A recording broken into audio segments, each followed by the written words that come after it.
obviously I would love to know, like, how do you actually set up your SDR team at Outreach? Like what kind of infrastructure have you put in place? Because I see you guys as like one of the market leaders. So it'll be great to hear how you actually integrate that.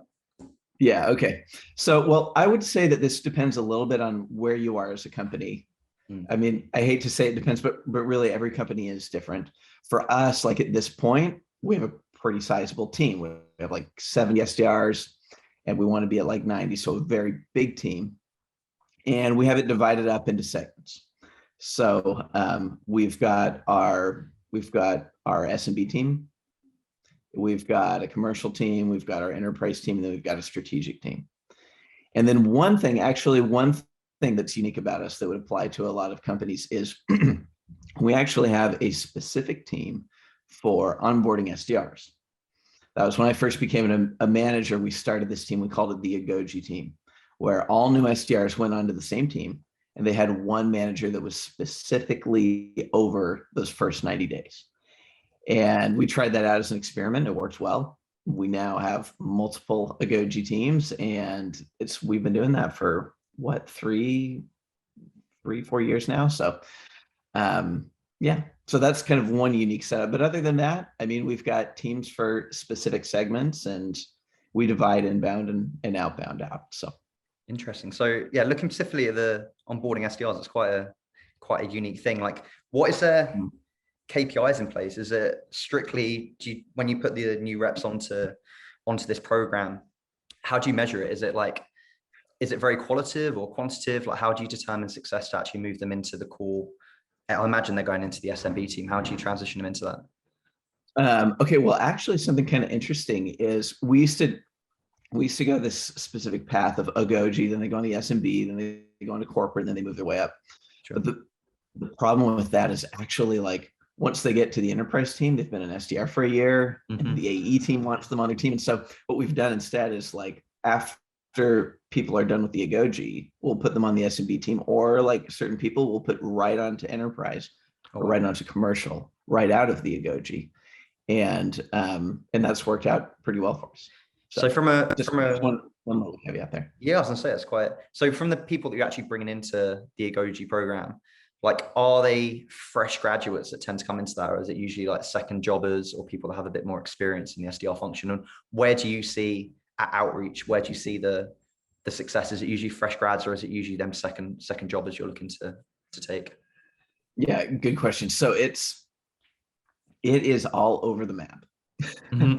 I will say, one interesting thing that we learned at Outreach early on was when we started out, we were excited because we were Outreach, we were a sales tech company, salespeople wanted to come, we were growing really fast.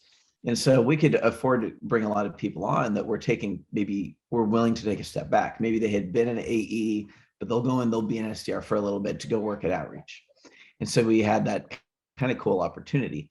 And eventually, though, we were growing so fast that we kind of had to take some new grads on and take people with less experience to see how it goes. And they ended up doing great.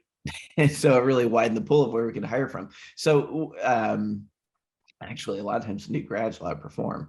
But yeah, so new grads, also people that used to be in retail, like people that used to work at Nordstrom, for example, can be very good. People that have been in recruiting or people that have been in some other job have been really good. What's really important, though, is that they've done something in their life where they've like been in the top 10% of something, like where they've done something competitive. And it's like, a lot of people think of athletes when you say competitive, but I don't care if they're athletes. I don't care if they're into karate. I don't care if they're into chess. I don't care if they're into stamp collecting. Like, if they've been in the top 10% of something before, I want to talk to that person. Because at the end of the day, it's like, okay, how do you figure this out? How do you get yourself to be a top performer? And yeah, I was gonna say, that's kind of leading to my next question around kind of the recruitment side of it. Like, how do you identify and how do you limit that pool? Because I imagine you get hundreds of applicants for Outreach. Like, how do you filter out those people initially? Like, what are you looking for as core attributes? And when it comes through to the interview phase, is there anything aside from kind of that being the top 10%? What's like the key things that you're looking for? Yeah, we have a few screens. We're fortunate that we do get a lot of people applying now. So we'll have a screen with our with HR, we do one of those tests, one of those like assessments. Yeah. And that's actually been pretty good for us as far as like kind of filtering out people that that could be good. It's especially cool because sometimes it will say someone's from a background we've never seen before, right? Like, so if I've worked with someone who's been great at Nordstrom, I know, okay, I kind of know that can work out, but there might be someone from some background that we've never heard of before. And those assessments that you can get can kind of say, hey, there might be some gold here in this area where you might not have even known about. So, and it's a pretty strict test. Most people don't pass it.